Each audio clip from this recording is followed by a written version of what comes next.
What's going on, guys? Quiver here. Welcome back to another video, and I know I haven't uploaded in a long time, but that's, I've got GCSEs, but I thought while I had a bit of spare time I would make this video for you.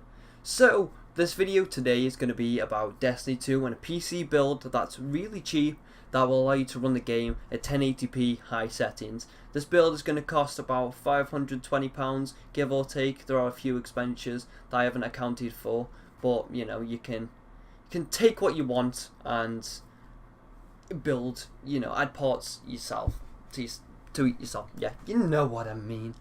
But why am I making this video? Well, I'm making this video because Bungie recently announced that consoles will only be getting Destiny 2 at 30 FPS. And for a lot of people, that's a deal breaker. You can understand with Destiny 1, it was optimized for last gen. It was sort of like a new gen game on last gen. They had to make some cuts somewhere, and I can understand that. But with Destiny 2 being 30 FPS, it really is a deal breaker. And so a lot of people are saying, you know what, I'm going to go for PC. But at the same time, people are like, oh, I really can't afford a PC, because they look up to these like top YouTubers and these top streamers, and they look at their PC specs and look how much it costs, and like, that's what I need to run the game, and you start getting bummed down. But I'm here to say no, young sir, that is not what you need. So I put together a list of components that will make a pretty good PC that will run Destiny 2 with 1080p high settings. Obviously the specs haven't been released for PC so far, so this is based off of theory, sort of like a theoried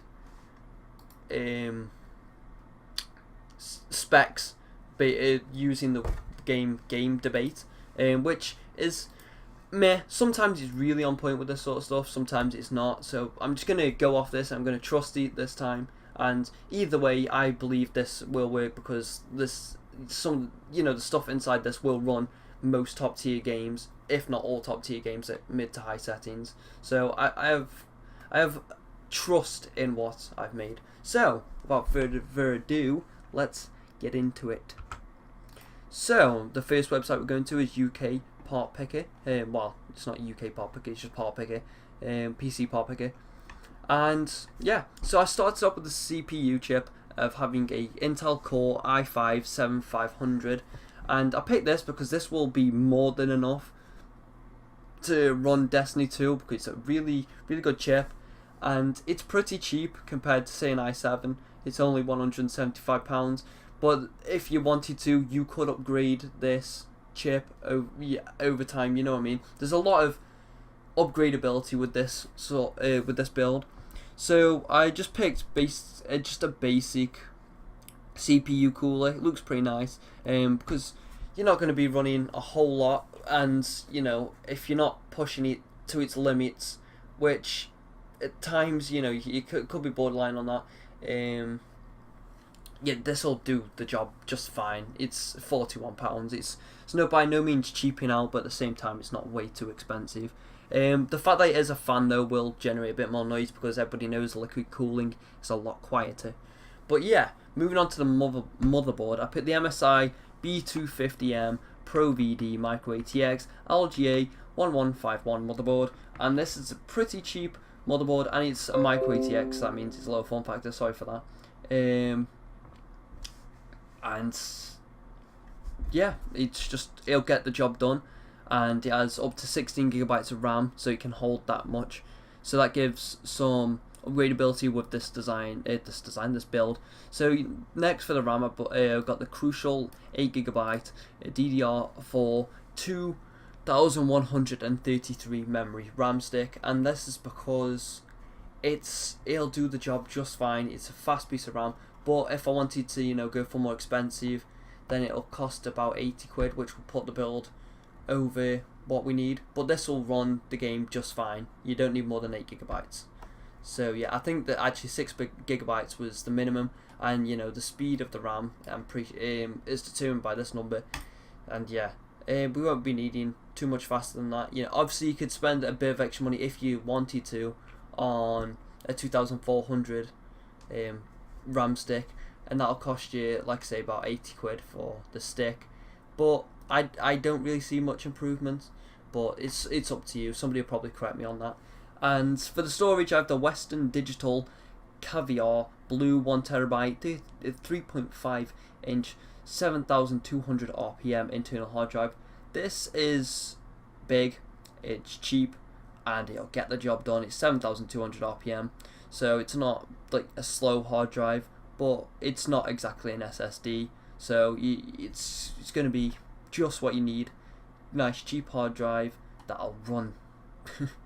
Again, with this, if you get yourself another case, you can obviously add another hard drive, or you can upgrade your hard drive over time. It's up to you, but like I say, this is sort of like a base model.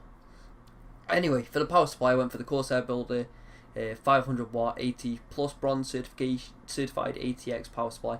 Probably don't need to read out the entire names of these. I could just tell you, but whatever. I used this power supply for a long time, then upgraded, but it's a perfectly good power supply. It's obviously bronze certified, so you know it's at least you get some reassurance through that, and that all sums to £418.71p. If you're wondering why there isn't a video card, it's because the video card we will be using, which you're probably seeing on the top left, doesn't have a price on this website, so I decided to go on a different website. As you can see, the compatibility checks, it'll all work fine. I did check the compatibility of the video card, and like I say, it would work fine. So we have the GTX 780 3GB version, and I bought this, but I didn't buy this. This is on CEX. It'll cost you about £107 including delivery, £105 if you go and collect it from your local store. And this is a really good card. It'll run most, if not all, of the latest games at high settings. It's a really good card, and they're lowering in price, so they're quite cheap. If you wanted a new one, it'll cost you quite a bit though. So yeah, solid card, get the job done, bish bash bosh. So as you can see, I entered the specs, or at least most of them. Obviously you can't put a hard drive, whatever. Enter game debate, and it gave me the approval for high settings, so that's really good. Obviously this is 1080p as well, so most people will still be running 720p, or that's the standard for monitors these days. So yeah, it'll run even smoother, maybe even an ultra on 720p. So yeah, I added all the parts up together, including the graphics card from CEX, assuming you have delivery, because it's 107, and it'll cost you £525.71. Yeah, so this is my build, guys. Hope you enjoy the build. It's I don't know, it'll get the job done. It's a good starting point if you're new to PC gaming and Destiny 2 in a cheap manner. This will cost you about the same as the Xbox One S or the new PlayStation, whatever it's called. So yeah, hope you guys enjoyed this video. Please like and subscribe, it means a lot. And I hope to be doing more videos soon, but there's no guarantees on that. Schedule's pretty tight. However, after 3 weeks, I will have a lot of time on my hands. So yeah, see you guys in a bit. Goodbye. One thing I forgot to mention, PC Part Picker link will be in the description, so you don't have to remember it all. That's nice for you. And also I will link the GTX 780 link on CEX to the website, and yeah. Oh, also I forgot to include the price of a case, and that was because I believed that you should look for a cheap case yourself. You can find a decent one for about 20 quid actually on eBay, and that's what I used for a very long time, and it worked just fine. Case isn't too important.